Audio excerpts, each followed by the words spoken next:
Unspoken Issues.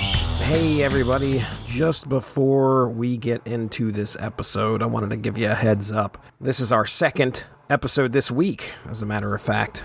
We are making our way towards our interview with Gregory Wright. But before we get there, here is our discussion on Punisher No Escape. About the middle of this podcast, Darry had to drop out, so just be ready, because it seems like Dean and I take over and we just kind of leave Darry out of the final thoughts section. Don't worry, Darry gets to share more of his thoughts on the book when we discuss the book with Gregory Wright. So with that being said, let's get on with the show. Well, there you go. We're in full swing of June of 1990. You go to the comic book store. You talk the parents into going to the comic book store, and you walk in, and lo and behold, there sits on the shelf Punisher No Escape, an original graphic novel. Correct, Dean? OGN, baby. So what was the drive to pick Punisher No Escape? We all like the Punisher. It's a nice, fun read. It's pretty simple. Has a nice B-movie action feel to it. It's really endemic of the time. It's a fun read, and also U.S. Agent is in it. I like U.S. Agent, and it's fun. I think this is the first time I think they ever met, and I don't think they've met terrifically often since, so it's neat because U.S. Agent is often characterized as a very asshole-ish conservative type guy, and so it's neat to see these two matches. We all know Castle's a favorite of lots of that mentality, even if I disagree, so it's fun to see these two guys with theoretically similar worldviews meet up, and it's the first time I had seen Paladin. Nobody used Paladin a whole lot in the 90s, it seemed. I swear to God, it's the only time I saw him. He might have been in something else. I can't say for sure, but no, it's a fun read. We all like the Punisher. I knew we'd be able to breeze through it pretty easy and pretty fun. Beautiful cover, beautiful art, guns. Lots of guns. There's some guns. Lots of guns. Darry, did you read this before Dean came up with the idea to talk about it? No, I'd never heard of it. I think I just missed it. I started reading comics shortly after this came out because I'm 100% sure if I had seen this, I would have wanted it. But I really enjoyed the heck out of this. This was a nice, good, easy read. Done in one. Punisher confronts two superheroes that it makes sense for him to encounter. He fights the Maggia, which I always love. And it gets in, gets you out. And it was a great time. And Dean already mentioned this, but that cover by Joe Jusko, man, that thing's great. I loved his work on the Marvel Masterwork cards back in the day. And again, seeing that cover, if I had seen it, I would have been like, please give me that. The thing I like most about it, though, is just what Dean said. The character work is great because a U.S. Agent, especially now that he's been on that Falcon and the Winter Soldier show, he holds a very specific place in the Captain America storyline, and to an extent so does the Punisher. So watching them come up against each other and have their ideas kind of be challenged by one another, I thought was great. And I thought was a very good use of a character that I always find incredibly interesting, even if I never find him to be very likable. And then Paladin, we were talking about this a little bit before we started recording, but I don't know anything about this character. And every time he shows up, he just makes a bunch of smart aleck remarks and then disappears. So I thought he was a great foil. Sounds like you know everything about the character. There you go. So sometimes there's just not a lot of meat on that bone. But no, really, I enjoyed this, and this will be one I'll be recommending in the future. So, aside from anything else that you could shed some light on with when it comes to Paladin, it sounds, as far as his power set goes, it's like he's a mercenary for hire with super strength. Right? Yeah, that's pretty much, honestly. He first appears in one of, I can't remember his first appearance. I think it's in one of those Marvel premiere type books. Then he's in Marvel Team Up. He was a guy who kind of just floated around, if you ask me. I don't think he ever really caught on, but he makes sense to put it in the Punisher's world. Later on, he'll be in Heroes for Hire around the Civil War. I want to say he's part of that group for 5 minutes or so. And I want to say he even turns on them during the Civil War, if memory serves. But I could be wrong about that. It's been a while since I've read it. But that's really it. He's just a good character for the Punisher to meet because he just likes to do stuff for money and take out criminals for money. One of the things that I like to remind people a lot is that Frank Castle's a criminal, without a doubt. I have 2 copies of his wanted poster up in my bedroom, which it's funny to read because there's no major crime he hasn't committed, with the exception of arguably human trafficking and some kind of rape, sexual assault. Otherwise, he's done it all, from murder to kidnapping to hijacking, grand theft, larceny, gun running, you name it. The guy's committed this crime, and he has to in order for his mission to work because the legal channels theoretically can't dispense the justice / vengeance needed. But it makes sense for the run against Paladin. I actually didn't get this book off the shelf. I bought it. It would have been 1993, summer 93. I went to this comic show in Little Rock, one of the only ones I got to go to. Partly because they didn't have a lot, and partly because they were all 2 hours away. And I remember buying this box of Punisher comics for like $40, maybe 30. It's very important to get this price right. And it had a whole bunch of single issues in there. Then it had a few OGNs. It had The Prize and Bloodlines and this. And I remember just the cover blew me away. And I've been a big U.S. Agent fan from the time I saw him, just because I thought the first time I saw him was the 91 card. And I was like, U.S. Agent? That looks like Captain America. I like him. Because it was new to me and everything. And then from there, you learn that he's essentially the Marvel Universe's Guy Gardner. He's this guy who's an asshole and a jerk. Oh, I like nobody that. likes to be around him. That works. But at the same time, he does the right thing. He can be counted upon. He is not a good teammate as far as locker room camaraderie, but he is a really good teammate on the field, if that makes sense. So I like that he fills that role, that we have to be reminded that everybody who would get superpowers in the world would not necessarily be a very good or very bad person. Also, there would be this in between, and those people could go either way. And Guy Gardner and U.S. Agent are the kind of guy, they're people who went with the good side. And you're like, oh, that guy's an asshole. But much like approximately 40% of Larry Hama's written G.I. Joe file cards, he's an asshole, but he's on our side. You remember? I swear to God, a bunch of them in with that. So it's kind of like that. It's good in my personal life. Not that I've met anybody just like U.S. Agent or Guy Gardner, but I think y'all would agree. If you ever win these people over, they're incredible friends. They're very loyal. They stick with you, and you see that in these characters as they go along. But to win them over is very difficult, because at first they just think nobody has any clue about what's going on except them. And I don't know why you don't just do what they're saying. They're so smart and have it all so figured out. In the meantime, Batman's laying them low with a punch. Fair enough. Just real quick to kind of give you the last 5 appearances of Paladin here, because I think it's kind of important to set up, just like you were saying. He's not used very often. He's been in Deadpool too, right? Well, when I say last 5, I'm talking about prior to No Escape. So this is all like 89, 86 to 89. I want to say when they did the Mercs for Money storyline, like he was one of them. I could tell you for sure. He's in Deadpool Volume 5, 21, 22, 27. So last 5 appearances. So he was in the Avengers. This might have been the one you were talking about, Darry, earlier. Avengers from 86. This is issue number 271 and also in issue 273. And then he showed up probably for a single story in Marvel Comics Presents. This was number 21 in 1989. And then the one appearance that I remember him from is the Amazing Spider-Man, where McFarlane did the cover and Paladin's on the front of the cover. He was in issue 320 and 321 of Amazing Spider-Man from 1989. And then is that the assassination plot? Yes. Yeah. Yes, the assassination plot, part 1 and part 2. And then the appearance prior to this is in Moon Knight. From April of 1990, it was the trial of Moon Knight, so I assume he was probably brought in to bring in Mark Spector. But he was actually an expert witness. They paid him for his testimony because Mark Spector's a mercenary, like he is. Okay, you know what it is? So they paid him to testify and be like, "Oh, he didn't have to do this or what." Okay, all right, I made that up. That's not true. And I don't know what happened, but wouldn't that be a better story than probably what they did? Mark Spector would be the worst witness to have on the witness stand. Could you imagine? It'd be like, "Sir, were you there?" Well, one of me was. I was driving a cab. Yeah. You get him talking, and then his I don't know what you call them anymore, but the other personalities start coming out, and it's just like, "Oh, no, you are not helping our case. Please get off the witness stand as quickly as possible." All right, well, let's go ahead. We'll jump into the synopsis here. Again, this came out in 1990, June of 1990. Our creative team here is written by Gregory Wright, Tod Smith on the breakdowns, Danny Bulanati on finishes, Ken Lopez lettering, and Gregory Wright and Steve White coloring. And just by the way, I hopped onto Mike's Amazing World of Comics.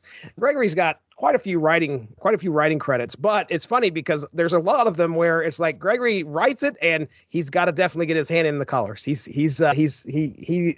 I think his bread and butter right there, and he loves to be involved in that. So anyway, all right, here is our synopsis. No Escape unfolds amidst the gritty streets and shadows of New York City. The story kicks off on Central Park West, where the dark underbelly of the Maggia, Marvel's version of the Mafia, sets the stage for tragedy. Vincent Mangiano's malicious plot results in the devastating explosion of John Bartali's home, wiping out him and his wife and child. Frank Castle, the relentless vigilante known as the Punisher, learns of the tragedy and with his confidant, Microchip, contemplates the need to halt the bloodshed, even as the Maggia turns on itself. Driven by a relentless pursuit of justice, Frank's original lead is lost, but Microchip finds him a new target, and a high-speed chase ensues, culminating in a gripping gunfight atop a speeding train. The target facing the relentless Punisher opts for a desperate leap off the train, choosing death over divulging information that could harm his family. Simultaneously, on Long Island, the enigmatic superpowered gun-for-hire Paladin falls victim to Vincent Mangiano's manipulations. Offered a $10 million contract to eliminate the Punisher, Paladin accepts the deadly proposition. In Washington, D.C., U.S. Agent John Walker is tasked with the mission to apprehend the Punisher, showcasing the Commission for Superhuman Activities concerns about a non-superpowered threat. The narrative weaves through Little Italy, where Frank confronts more Maggia members, leading to a rooftop firefight. A chance encounter with some lovebirds compromises his cover, triggering a chaotic pursuit. Frank finds himself facing Paladin, a formidable opponent for sure. A gripping Not battle. just some lovebird, but some asshole mook should have been doing their job. They were decided to make it out. He's going to show her the stars. They could have been patrons at that restaurant. You don't know. They could have been patrons at that restaurant. I do know. That guy was supposed to be guarding the back. That's fair. The guy definitely was on the clock. It was like, hey, I'm gonna show you the stars, honey. I'm not talking about the sky, right? That's what that guy was saying. Oh, absolutely. Frank finds himself facing Paladin, a formidable opponent. A gripping battle unfolds, revealing Paladin's strength, but ending with Frank's escape into a body of water, which I assume this is, help me out, you guys. What did he dive into? Was it named what the river was? Was it the Hudson? The Hudson? What did he dive into the Hudson? Either way, it's the Hudson or the East River, right? Those are the ones. No, if he's in Little Italy, it's the East River. The East River. It doesn't go over that far towards the Hudson. I can't remember exactly that, but Jesse, there are only two rivers in New York City. Okay. No, that's fair. Listen, it's an island. There's water everywhere. I'm not mad about it. No, I'm not mad about it. I'm just saying, if you're ever in a trivia contest and they ask about a river in New York City, it's the East River or the Hudson River. Or Hudson. You can narrow it down to that. Those will probably be it. The way you can remember it is the Hudson separates New York from Jersey for the most part. The East River separates New York from more New York. So. Okay. Right. And I'll get it confused because it's weird. The map kind of turns when you get to this part of the world. And so it starts, because you can leave New York and be in New Jersey, but you can also leave New York and be in New York. Yeah. Leave New Jersey, but be in New Jersey. It gets weird, but all I'm saying is, for the purpose of a trivia contest, you're playing Jeopardy. They ask about a river. It's one of the two. Duly noted. 50%. That's really the secret to most trivia as well, guys. Okay. Like, really, you just have to know the top three answers of anything. That's probably what it's going to be.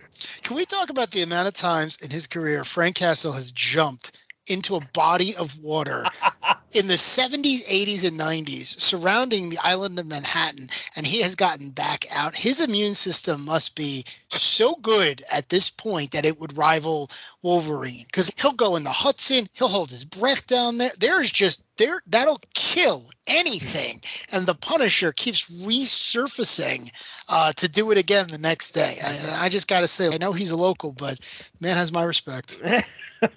All right. As the story unfolds, alliances and conflicts intensify. Microchip gathers intel on Paladin and the Maggia's involvement. Frank discovers Vincent Mangiano alive and intertwined with the criminal web.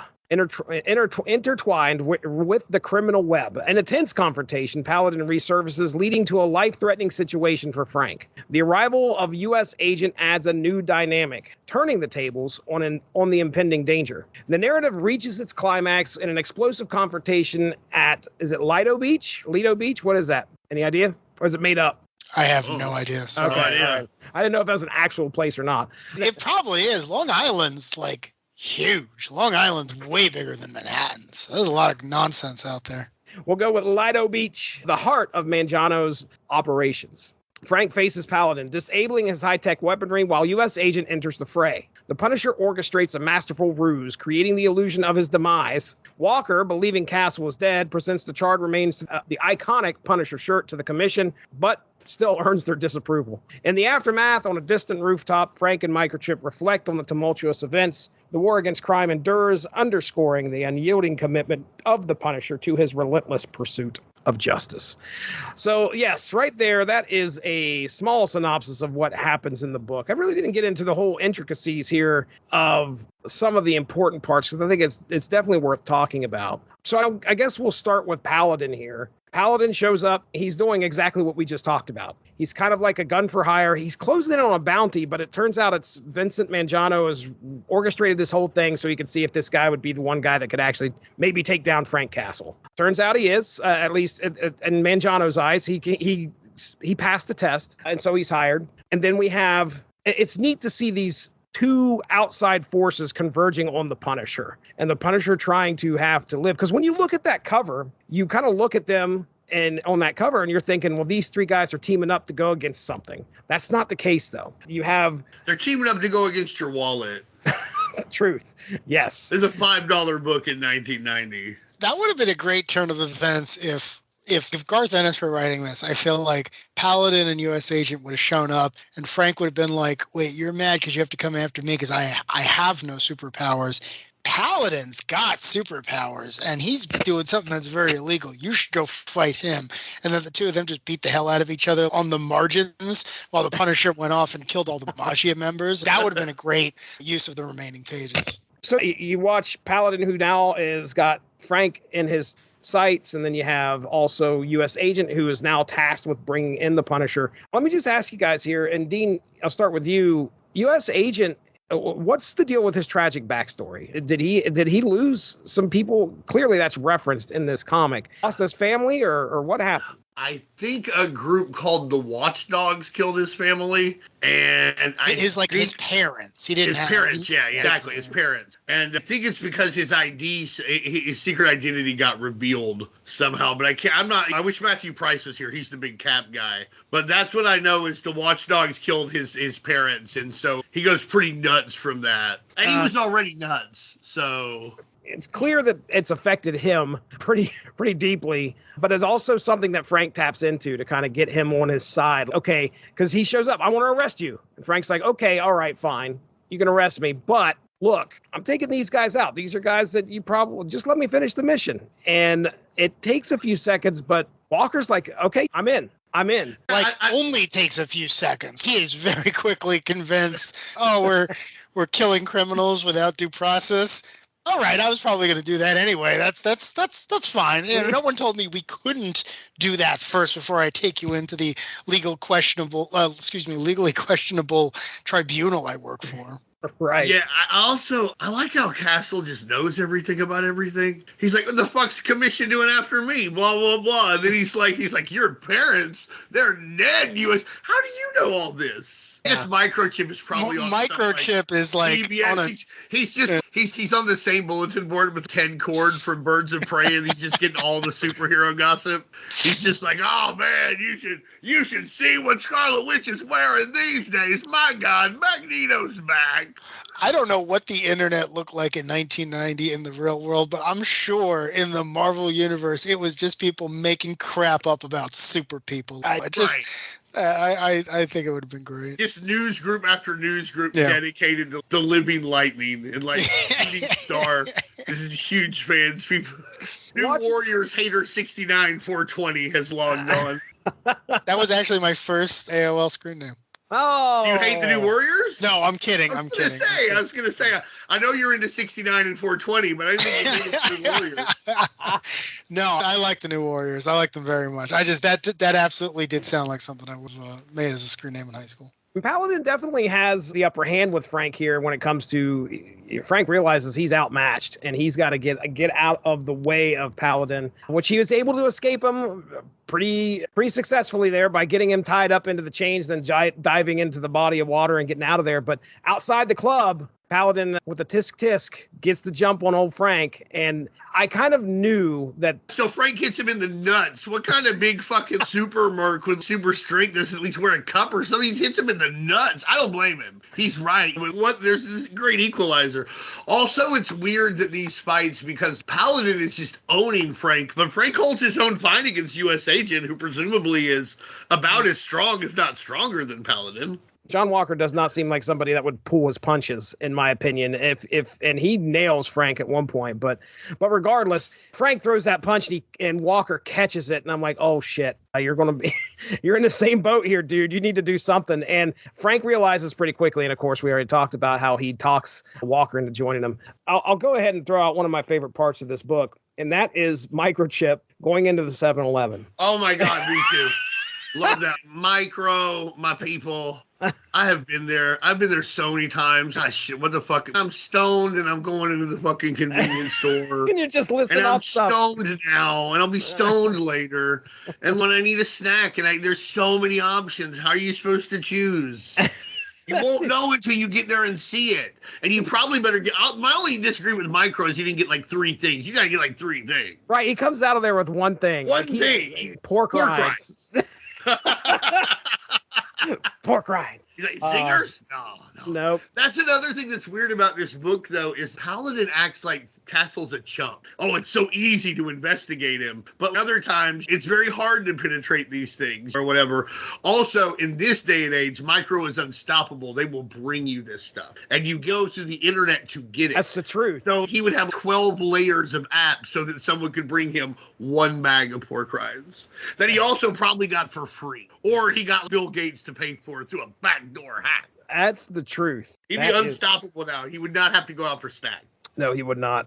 I was curious throughout the whole book trying to see how Frank was going to get the hell out of this situation. I think that's what really had me going. I'm trying to figure out, okay, what's Frank going to do? He's got 2 superpowered dudes that are after him. How is he going to escape? Well, ladies and gentlemen, what's the name of the title? No escape. Uh-oh. So, well, but that's the ending. That's how he does escape. He makes them think he didn't. Yes, he did not. And everybody. But it's also funny because don't they find out the Punisher's still alive in like 10 minutes? Why don't they just send him after him again? Be like, all right, you guys, he fooled us. Shucks. But we still have a huge Black Ops budget, so let's just send our next guy after him. No, that's the way it would work. Freedom Force. That's it. I was excited when someone mentioned Freedom Force. Is this a book about Punisher fighting Freedom Force? Because that would be amazing. You know what? Honestly, you'd have to bring him back. But if he ever fought, if Punisher ever fought Freedom Force, he should just shoot the Blob in the head. Oh my! Like the Blob goodness. should just be nothing moves the Blob. Okay, well, cool. I'm not trying to move. He's actually do me a favor. Stay still. Again, you might not kill him. You might just knock him out. But I wish somebody would just do that once. Just like, okay, well, I will shoot you in the face with a fucking bazooka. I know you're somewhat invulnerable. It won't kill you, but it can't be all that pleasant. That's all I have right now. I'm going to probably bounce off of some of the things that you guys have to say. Dean, I'll let you go first, man. What'd you think of the book? Well, I remember really liking it back in the day, and I like it still. It's something that I wind up reading probably at least 2 or 3 times a year just because it's very comfortable. It's an easy read. I can skim through it. Everybody acts really cool in the book, from Paladin with his French cigarettes. Top brand. What brand? I would like to know. I mean, I almost looked up one of the fancy French cigarettes, but I didn't. But I thought that was funny. I thought it was cool that they got Paladin across as a man of refined tastes. That's why he had to get the money. He's also, as weird as this sounds, he's despicable. Of all the people in the book, somehow he's even slimier than the mob guys for the most part. Because it just seems like the mob guys believe something. And the Punisher believes something. U.S. Agent believes something. The Commission believes something. We can debate their beliefs, and most of these beliefs are incredibly flawed on some level. But they are in possession of an ethos, right? They do believe something. Paladin, if Punisher had been like, well, I'll give you $10,001 to leave me the fuck alone, probably would have done it. Oh, fuck, an extra $1. 20 more nickels. My God, that'll buy me so many more weird goggles. Oh, you know? yes. So, like, Were you quoting the Big Lebowski there? it Or was that the just Big happened? Lebowski. I was mentioning the Big Oh, Lebowski. okay. But it's true, though. Do you think Paladin comes across as the slimiest guy in the book? But I think that's the point too. Right. No, I'm saying I like that about it. Somehow you're like, this Mafia Don is more honorable than this guy. Great. I love U.S. Agent. Big fan. Always great to see him. What I really like in this book, too, one of the things that's underrated, Jesse, is you got a new candidate for Cyberforce when the U.S. agent breaks Paladin's legs. Oh, my goodness. Would you accept Paladin into Cyberforce if they cybered up his legs? Oh. Put some digital doohies on there, some exposed microchips, because that's how microchips work. You want them to get the rank. You want every element in the environment, and they get in that silicone. So is Paladin okay for Cyberforce? No, I don't think so. He's too swarmy, man. You can't bring him in on Cyberforce. He would be in there for 3 issues before he would get kicked off the team. That's what would happen. Happen. There you go. All right, well, let me say this then. I thought that's what you'd say. But is he okay for codename Strikeforce? Okay. Mercenary team. There you go. Spare time. There you go. Perfect for that. And we could even have a 3-issue story arc of him joining. I'm down. Right. I don't know what his name would be. I guess he would stick with Paladin. He could probably keep Paladin versus Bloodbow. Nothing. That's great. But I knew I had to ask you that. But all in all, this is a time when the Punisher just really is firing on a lot of cylinders, and those cylinders are leading to mostly what feel like, and this is a high compliment, and it may not sound like to some people, but really good straight to VHS action movies. And I used to rent a lot of those. They don't have names like, I don't know, Missile Chopper or some bullshit like this. You never hear of them again, but they were all fairly, for the budget they had, well made, got in, got out, had a lot of fun, cool moments, cool words, and cool characters. And that's what this is. It's fun to watch Punisher outsmart everybody, and it's fun to watch, and it's fun to see U.S. Agent kind of come over to Frank's side a little more than he even thought he was going to. Even knowing going in, he kind of sided with him a little bit. So those are kind of my overall thoughts, I think. It's just, we keep going back to this. It's just a fun book. It's laid out well. The characterization's great. The dialogue's really fun. The only real issue I have with it, and this is so nitpicky, and I'll ask Gregory Wright about this sometime, is why is it behind this paywall? There's no reason necessarily for it to be an OGN. There's nothing in here that really happens that couldn't have happened in a code-approved book. Is it just like, hey, we're putting out as much Punisher stuff and we could get the money for it, which I totally understand. That was my thought, right? 1990 and OGN, you got that sweet cover price, you got that cardstock cover, right? You got to get this out as quickly as possible. That was my thought. I even wondered if he brought the story to an editor, or if an editor was like, well, we're gonna do one of these. If you got a story, we'll get that done for you. But it certainly seems like it, because they put out a lot. And Punisher lends himself to original graphic novels.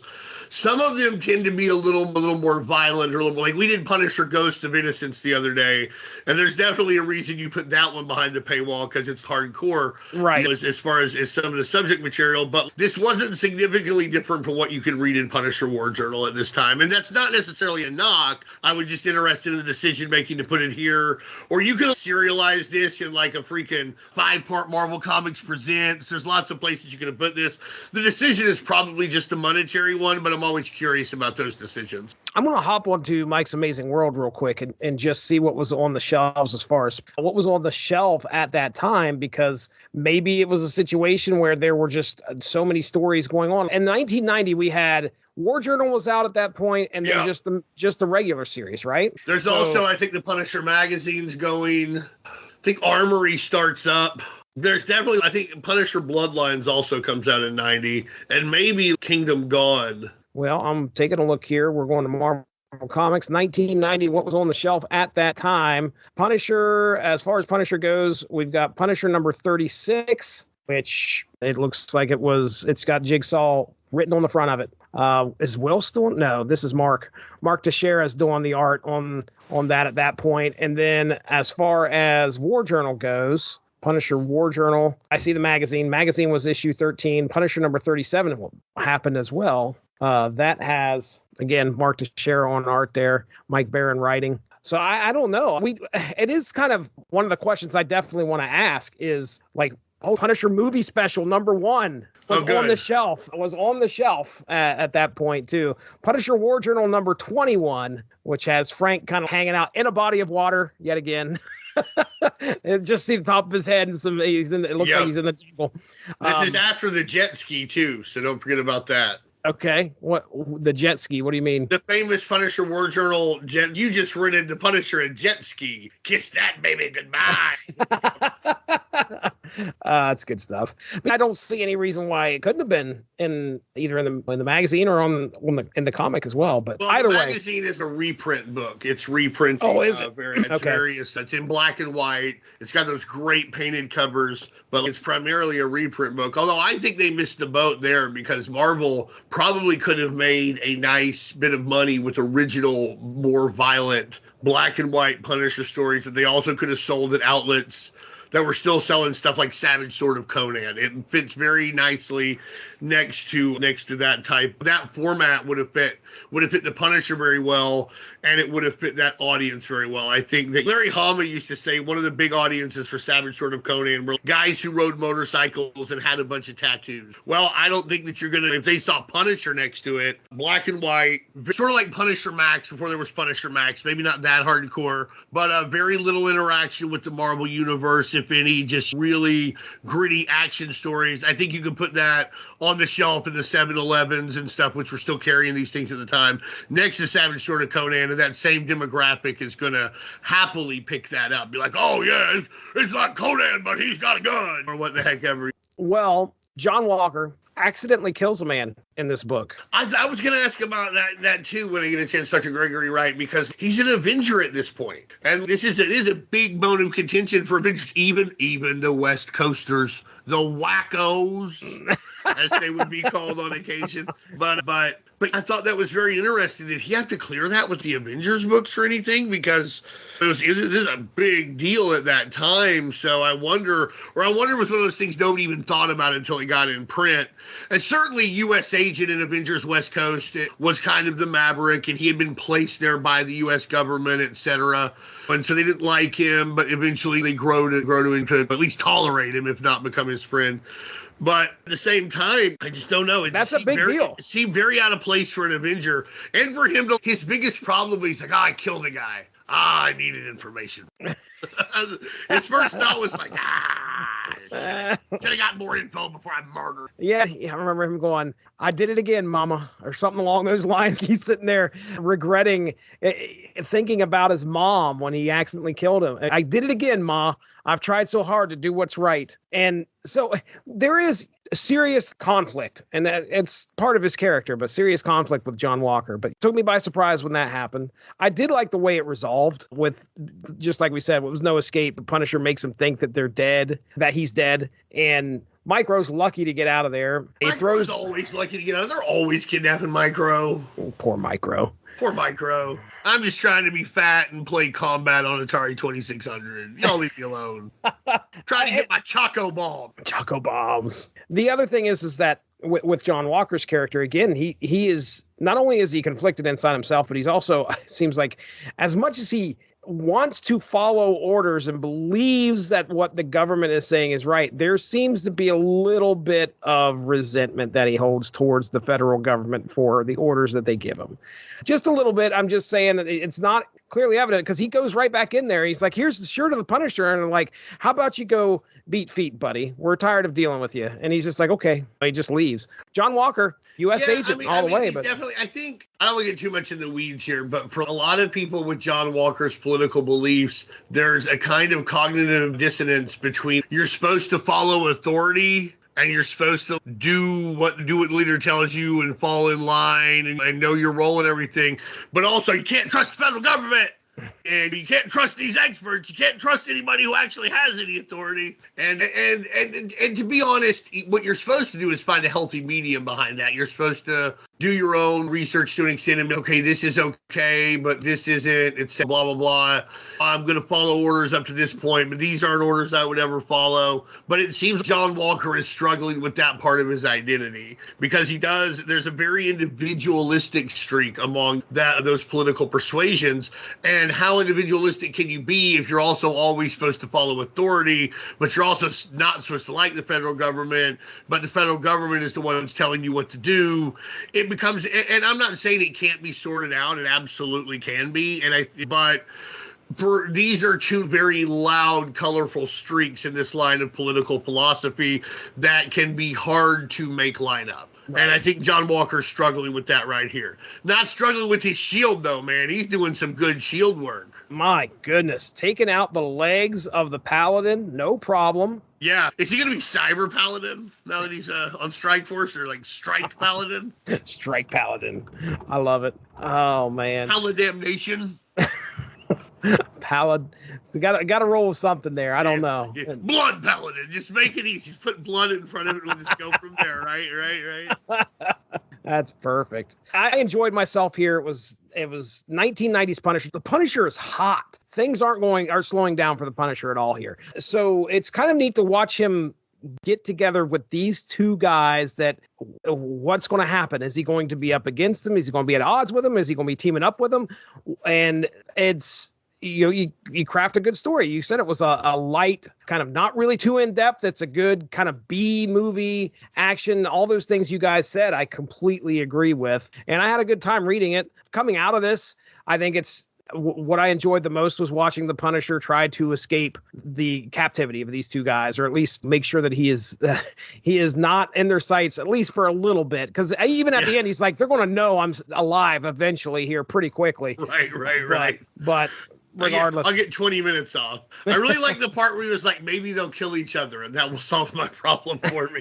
Right. What really would have solved the problem, though, would have been the guy with the knife. Oh, there he is. Madison Square Garden with the Carnage concert, because he could have taken out either Paladin or USA, just stab him in the neck, right in the neck. Punisher should have teamed up with him. Oh, that'd been perfect. My goodness. All right, Dean, let's talk about plugs here, buddy. What's going on the Unspoken Decade? We're celebrating 10 years of the Unspoken Decade, so please come and join us at our Facebook and look for us at theunspokenDecade.com. We're having lots of fun over there. There's a lot of followers galore. 15,000 followers and 10,000 likes now, so we're doing something right. Right. People are enjoying it. It's the 90s, baby. That's what we're here for. Put on some Wilson Phillips. Grab you a Punisher comic. grab you some Star Tropics and have yourself a Coke Zero. No, not a Coke Zero. That would have been back then. Coke 2. See if you can still find some of those. All right. Well, hey, ladies and gentlemen, check out the Source Material Comics podcast right here on the W2M network. And of course, the Unspoken Issues podcast, this here very podcast where we talk 90s comics. Go back into the archive. You can hear me, Dean, and Darry talking a lot of great comics here. Recently, we discussed Ghosts of Innocence with Matthew Price, which was a very good Punisher tale there. And also, we talked about Superman going to Supertown. He went to Supertown, hung out there for a little bit, in Jack Kirby's Fourth World number 20. So check all those out. And of course, join us here next week, or next show, I should say. And we'd love to have you. I don't know what's on the agenda upcoming here. We got, do you know what the next show is supposed to be? You remember off the top of your head? Speeding Bullets. That's right, Speeding Bullets. So keep an eye out for that. That's an iconic tale. Well, for Darry Waite, for Dean Compton, I'm Jesse Starcher. Thanks for joining us. We'll talk to you soon. Have a good one. Bye-bye. Thanks for joining us. Unspoken Issues is part of the UnspokenDecade.com, the home for 90s comics, blogs, and podcasts. Unspoken Issues also has a Facebook group you can join if you are interested. Just search the Unspoken Issues podcast and request to join. All of this would not be possible without W2Mnet.com, so make sure to seek them out for more podcasts. If you enjoyed what you heard today, please feel free to share, and we look forward to entertaining you again soon.